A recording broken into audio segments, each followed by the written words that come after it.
السلام عليكم. ازيكم عاملين ايه؟ يا رب تكونوا كويسين. كل سنة وحضراتكم طيبين. النهاردة بقى هنعمل كحك العيد بأبسط وأسهل طريقة، وازاي الكحكاية تطلع معاكي ناعمة ومنفوخة ومفرغة من جواها كده، والملبن ما شاء الله سايح فيها. شايفين اصلا الكحكاية دايبة ازاي، مش مستحملة احط صباع عليه، مش بكتر السمنة اللي تحطيها على الكحك عشان يطلع معاكي دايب بالحلاوة دي. في تكات هتعمليها ان شاء الله في الفيديو هقولك عليها تطلعه ناعم معاكي بالشكل ده. وهنتعلم مع بعض ازاي ننقش الكحكاية وتطلع معاكي الكحكاية النقشة بارزة عليها حتى بعد التسوية، تكون ثابتة مكانها. وكمان هنقول مقاديرنا بالجرام وبالكوباية، وأي مشكلة ممكن تواجهك في عمايل الكحك إن شاء الله هنقولك عليها وتطلع معاكي بالجمال ده. شايفين الكحكاية ما شاء الله من جواها ازاي مفرغة، والملبن بتاعها مش ناشف وسايح جواها ما شاء الله. ما تنسوش يا احلى اخوات تدعموني بلايك وشير مع اصحابكم وتشتركوا في القناة. ويلا نسمي بالله ونبتدي في الفيديو بتاعنا النهاردة. نسمي بالله، واول حاجة هنبتدي فيها وهي الحشوة بتاعتنا. هنبتدي في الحشوة بتاعتنا. انا جايبة هنا نص كيلو من الملبن، احط عليه معلقة من السمنة عشان نبتدي ان احنا نعجنه كده في قلب بعضه، وندخل كويس السمنة فيه عشان يطلع معانا سايح كده في قلب الكحكاية وما يكونش ناشف معاكي. تمام كده. لو حابة تحشيه عجوة، يعني ممكن تقسمي الملبن بتاعك يبقى ربع ملبن وربع عجوة. ماشي. وهتعملي نفس الخطوة دي في العجوة برضو. هتبتدي ان انت تحطي عليها السمنة وتعجنيها كويس، وتبتدي بقى ان انت تكوريها معاكي كده عشان تبقى سهلة، لما تيجي تعملي العجينة بتاعتك على طول تبقى سهلة معاكي وتحطي فيها الكرة على طول. تمام كده. هنجيب بقى صينية وندهنها كويس كده من الزيت عشان خاطر كور الملبن بتاعتنا ما تلزقش فيها. هنكورها بالشكل ده على قد الكورة بتاعت الكحكاية بتاعتنا. بعد ما هنكوره بالشكل ده هنبتدي ان احنا ندخله في التلاجة شوية قبل ما نخلص بس العجينة بتاعتنا. انا جبت بقى الخميرة بتاعتي، حطيت هنا في طبق ربع كوباية من المية الدافية، اهم حاجة تكون دافية معاك، معلقة ونص من السكر. تمام كده. هنحط بقى الخميرة، وركزي بقى في النقطة دي عشان لو زودتي في الخميرة هي دي اللي بتخلي الرسمة بعد ما تطلع من الفرن رسمة الكحكاية بتختفي منها. فانتي بس هنحط على الكيلو دقيق هنحط عليه معلقة صغيرة من الخميرة، هنحط عليهم نص معلقة كده من الملح، وهنبتدي ان احنا نقلبهم ونشيلهم على جنب. الخطوة اللي بعد كده السمنة بتاعتنا، انا بحط على الكيلو من الدقيق بحط عليه نص كيلو من السمنة.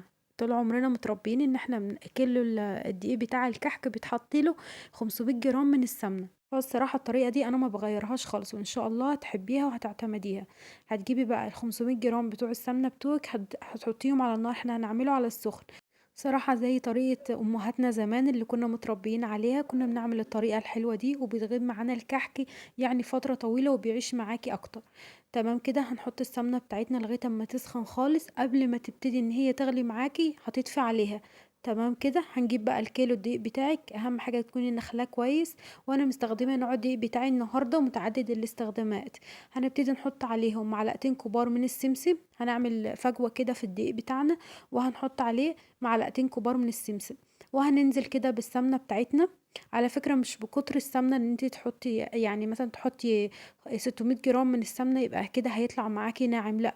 انا هقولك دلوقتي هو ازاي يطلع ممكن تحطي 600 جرام من السمنة على كيلو الدقيق ويطلع معاكي برضو خشن، يعني ما يطلعش معاكي ناعم. في الاول كده انا عملت فجوه وحطيت السمسم بتاعي ونزلت كده على طول بالسمنه بتاعتي بعد ما سخنت معايا خالص، قلت لكم هتطفي عليها قبل ما تبتدي ان هي تغلي معاكي. شايفين هي بتنزل تغلي كده، وهتبتدي ان انت بمعلقه، اوعي تيجي بقى ايدك فيها خالص عشان بتبقى سخنه جامد. هتبتدي ان انت تقلبي كويس كده الدقيق في قلب السمنه بتاعتك. دي اهم خطوه، اهم خطوه ان انت الكحك بتاعك عايزاه يطلع معاكي ناعم، ان انت هتبتدي ال- العجين بتاعك ده تمسكيه بقى تفركيه على ايدك كويس قوي. يعني ندخل السمنه في قلب الدقيق بتاعنا كويس. انا هنا بس عشان انتوا عارفين بقى السمنه سخنه قوي، فابتديت ان انا افضيه في طبق غويط بالشكل ده عشان اعرف ان انا ابسه براحتي كده، يعني ابس كويس كده السمنه في قلب الدقيق. شايفين دي اهم خطوه، يعني مش عايزين اي يعني دقيق خالص باين معاكي. زي ما انتم ملاحظين اهوت انا عماله بفركه كويس السمنه في قلب الدقيق. عايزه تسيبيه شويه كده لغايه اما يبرد معاكي، او بمعلقه كده، وانا هتبتدي ان انتي برضو يعني تبسيه كويس في قلب الدقيق بتاعك مع السمنه. مفيش اي مشكله، عايزه تسيبيه يبرد شويه عشان ايديكي بس ما تتلسعش منه، مفيش اي مشكله برضو. اهم خطوه ديت، يعني اهم خطوه دي هي اللي بتطلع معاكي الكحك بتاعك زي بتاع، يعني زي بتاع امهاتنا زمان كده، بريحته الحلوه وطعمه الحلو. انا حطيت هنا ريحة كحك بجيبها طبعا من عند العطار، بتقولي له هات ريحة كحك بيديها لك. هبتدي بقى احط الخميرة بتاعتي اللي احنا عملناها في الاول وسبناها شوية. هنبتدي ان احنا نحطها بالشكل ده وهنعجن. احنا بقى مش عايزين نعجن يعني ايه، دي الخطوة دي اهم خطوة، ان انت لو زودت في السوائل بتاعتك هتبتدي ان هي تنشف معاكي العجينة، فانت لا، ركزي بقى في الخطوة دي عشان تعرفي ان الكحك بتاعك يطلع معاكي ناعم. يعني زي ما بقول لكم كده، مش بكتر السمنة اللي انت بتحطيها. دي كوباية لبن. كوباية اللبن دي، عارفين المج العادي اللي احنا بنشرب فيه الشاي، انا دايما بعاير بيها. في اي فيديو انا بعمله دايما بعاير بالكوباية دي عشان تبقى في اغلب البيوت. تمام كده. هنبتدي بقى ان احنا الكوباية بتاعتنا فيها لبن دافي، ما يكونش سخن معاكي، ولا اصلا المية اللي احنا عملنا بيها الخميرة تكون سخنة، لا، تبتدي ان انت تدفيها بس. اللبن دافي كده ايه، عشان ما يبوظش الخميرة بتاعتك. تمام كده. واللبن برضو بيكون دافي، هننزل بيه نص بنص كده. يعني انا نزلت بنص اللبن، وهبتدي كده ان انا اختبر العجينة بتاعتي. لو لقيتها تمام يبقى خلاص مش هزود كمان اللبن بتاعي. لو لقيتها لسه بتشقق معايا كده ولسه العجينة لابسة معايا، هبتدي ان انا احط بقية اللبن. فهي الكيلو اللبن اصلا، قصدي الكيلو الدقيق بتاعي، اخد معايا كوباية لبن وربع كوباية مية اللي احنا عملنا بيها الخميرة. ربع كوباية المية اللي احنا حطيناها لو عايزاها بالجرام، هتبقى 50 جرام من المية الدافية. تمام كده. والخميرة ما يعادل 6 جرام. تمام. المقادير بتاعتنا كده. وكمان الدقيق، الكيلو الدقيق هيعادل معاكي 8 كوبايات من كوبايات الشاي اللي احنا عايرنا بيها اللبن، اللي هي كوباية المج اللي في كل بيت. تمام كده. ان شاء الله هسيب لكم المقادير بالظبط بالجرام وبالكوبايه في صندوق الوصف. بس كده احنا بنلم بقى العجينه بتاعتنا. على فكره هي خدت معايا الكوبايه كلها بتاعه اللبن، يبقى خدت معايا كوبايه لبن وربع كوبايه ميه اللي احنا عملنا بيها الخميره.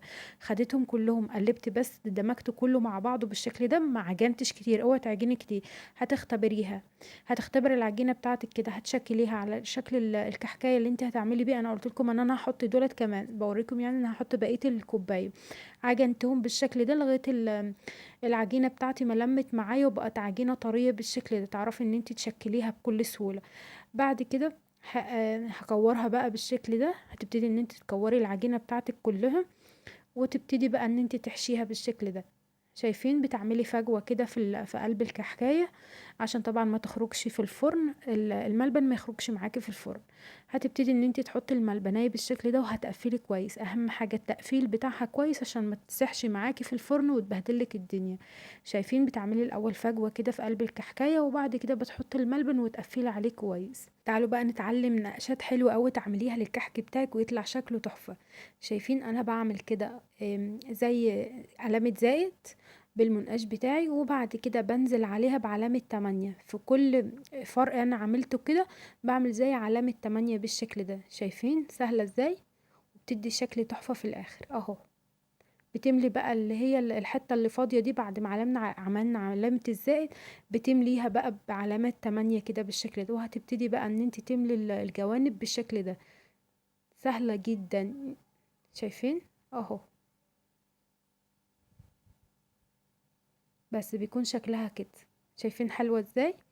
وتبتدي بقى ان انت تجيبي الصينية بتاعتك، ومش محتاجة ان انت تدهني الصينية، لا، هتبتدي ان انت ترص عليها الكحك بالشكل ده. تعالوا بقى نشوف شكل تاني للتشكيل بتاعنا.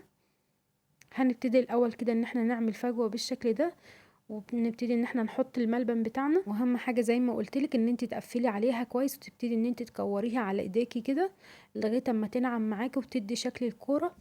ملمسها ناعم. شايفين اهو؟ شايفين اصلا العجينة بتاعتي ممتازة، لا مفتحة ولا فيها اي غلطة. تعالوا بقى نعمل شكل تاني للتشكيل. ببتدي اعمل 3 نقشات كده ورا بعض، وبعد كده اعمل عكسهم 3. شايفين اهو؟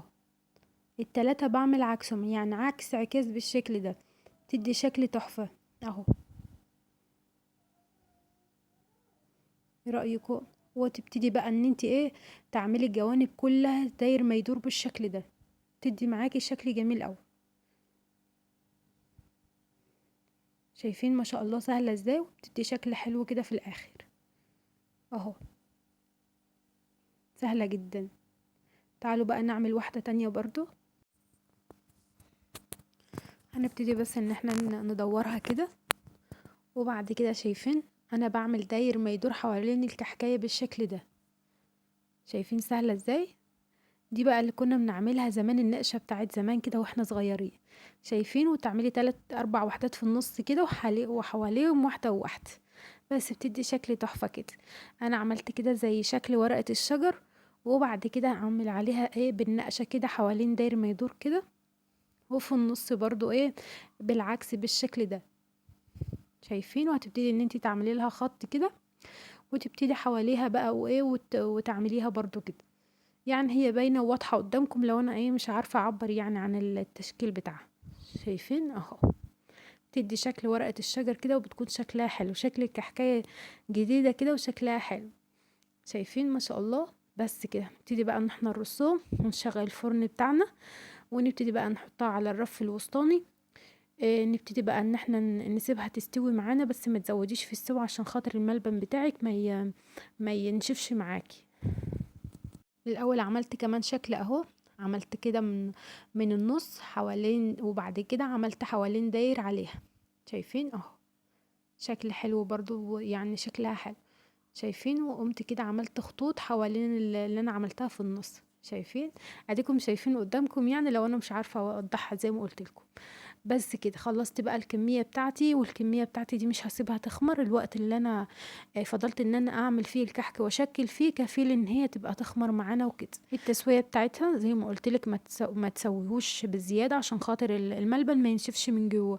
فهو هياخد على الرف الوسطاني، هتشغلي عليه من تحت بس. لو بدأ كده ان هو لسه عايز لون خفيف من فوق، تبتدي تشغلي عليه الشواية حاجة بسيطة لغاية لونه ما يبقى لون ذهبي من تحت ومن فوق كده، وتبتدي ان انت تطلعيه. زي ما قلت لك ما تزوديش عليه في السوا خالص عشان خاطر الملبن من جوه ما ينشفش، وبعد كده تقولي هو ليه الملبن ناشف من جوه. تمام كده. بس بيطلع بالمنظر التحفة ده. مش هتحركيه خالص من الصواني لغايه اما يبرد معاكي، عشان هو اصلا ناعم وكده ومش مستحمل ان انت تمسكيه بايدك، يعني تسيبيه يبرد خالص وبعد كده تطلعيه من الصواني. شايفين اصلا واخده القعر الذهبي التحفه ازاي من تحت ومن فوق؟ ما شاء الله حاجه كده بجد. يعني ان شاء الله تستاهل ان انت تجربيه معانا، ومقاديره مظبوطه جدا جدا. شايفين اصلا النقشه بتاعته ما راحتش منه، ثابته مكانها ازاي. شايفين اصلا؟ شايفين بقى الجمال من جوه؟ شوفوا بقى الجمال. شايفين اصلا مفرغ ازاي؟ بجد تحفة. جربوا المقادير دي ان شاء الله تظبط معاكم. شايفين؟ ما شاء الله مفرغ من جوه والملبن سايح فيه، وحاجة كده بجد تحفة. ان شاء الله كل اللي هيدوقه من ايدك بجد هيحلف ان انت ممتازة في عمايل الكحك. هيشرفك ان شاء الله في العيد، وكل سنة وانتم طيبين كده يا رب. شوفوا لي بقى القوام والجمال والنعومة بتاعته. شايفين؟ بس انت بتحطي صوبك عليه ما شاء الله ناعم جدا، وبصي يعني حاجة كده بتدوب. ايه رأيكم في الجمال ده؟ بجد يستاهل معانا اللايك الحلو بتاعكم اللي دايما بيشجعني. يا ريت تحطوا لي لايك، عشان بجد انا بتعب في الفيديو كتير، وانتوا يعني التفاعل معايا ما بقاش زي الاول، ما بقيتيش بتحطي اللايك خالص. فبجد دعميني بلايك وشير مع اصحابي، علشان بجد انتوا مش عارفين الواحد بيتعب في الفيديو ازاي عشان ينزله. هتبتدي بقى ان انت تعملي الكمية بتاعتك كلها، وتبتدي بقى ان انت تحفظيها. اي حاجة بقى تكون لها غطا كويس، وتكون ايه عشان ما يطرش معاكي بعد كده. اهم حاجة الحفظ بتاعه ان هو يتني معاكي وقت طويل، اصلا هو على السخن، يعني السمنة بتاعته مقدوحة، فهيبتدي ان هو يقعد معاكي وقت طويل. بس اهم حاجة تحفظيه كويس. شايفين النعومة بتاعته؟ شايفين ما شاء الله مفرغ من جوه ازاي؟